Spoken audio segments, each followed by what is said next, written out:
Como é que uma cultura milenar de debate, de estudo, pode ser a raiz de um dos ecossistemas de inovação mais dinâmicos do mundo hoje?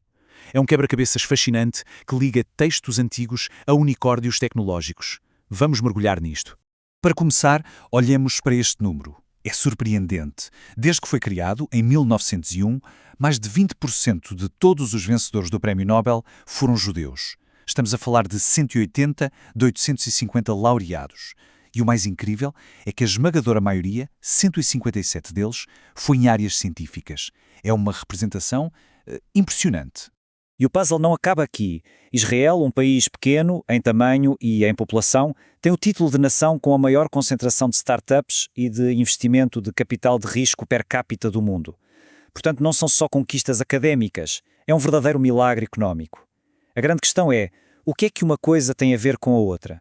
Bem, para encontrar a resposta temos de viajar no tempo. A chave não está na tecnologia moderna, mas sim numa antiga tradição educacional focada na arte da argumentação. É aqui que estão as raízes da investigação moderna. Esta imagem capta a essência de tudo. A chave está num método de estudo único, em que o ensino não é uma palestra, em que alguém fala e os outros ouvem. Não, é um diálogo dinâmico. Na tradição oral, a ideia era que para um aluno não interpretar um texto como quisesse, ele tinha de o recitar perante um grupo e ser questionado por ele.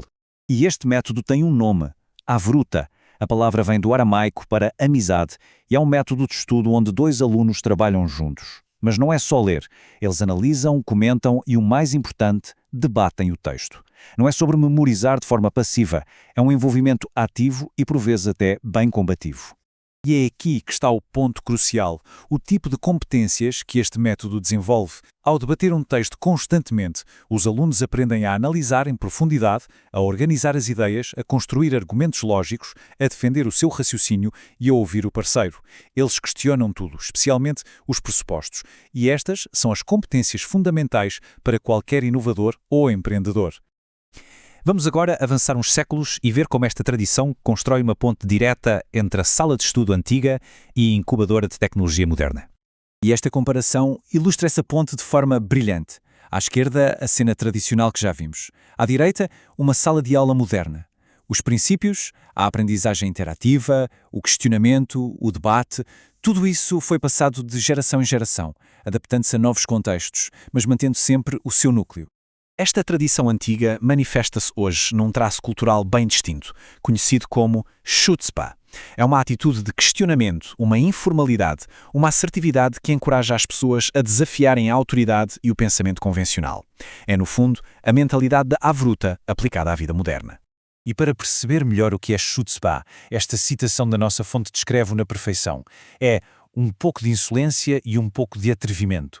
Não se trata de ser rude, trata-se de ter a audácia de perguntar: e se houver uma maneira melhor? Ou, mas por que é que fazemos as coisas assim? É o espírito do disruptor. Agora, vamos ligar os pontos e ver os resultados concretos de como esta cultura de debate acabou por forjar um verdadeiro milagre económico. Israel já é conhecida há muito tempo como a nação startup, mas alguma coisa mudou. A evolução do ecossistema de inovação mostra que essa fase já foi superada. A partir de 2020, Israel transformou-se no que muitos agora chamam de nação unicórnio, capaz não só de criar empresas, mas de as fazer crescer até se tornarem gigantes multinacionais de tecnologia. E os números contam uma história impressionante. O investimento em empresas de alta tecnologia israelitas simplesmente disparou. Passou de pouco mais de 2 mil milhões de dólares em 2010 para mais de 10 mil milhões em 2020. É um crescimento exponencial que mostra a força deste ecossistema.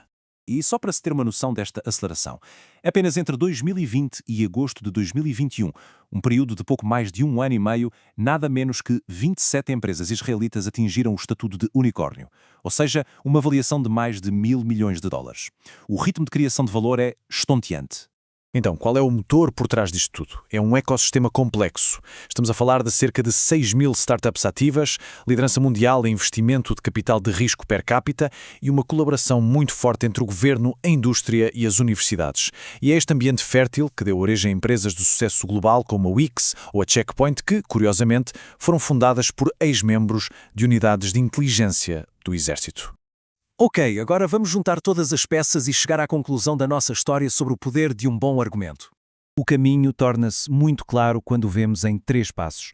Primeiro, uma tradição antiga, a Havruta, que instala o pensamento crítico. Segundo, esses hábitos tornam-se parte do ADN cultural, manifestando-se como chutzpah. E terceiro, essa cultura de questionamento implacável torna-se o combustível para um ecossistema de inovação de classe mundial, do texto à tecnologia. E no final, ficamos com esta questão, e isto não é só sobre Israel ou sobre a cultura judaica. É uma ideia universal.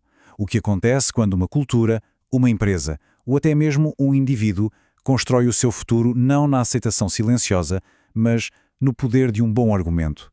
Os resultados, como vimos, podem ser milagrosos.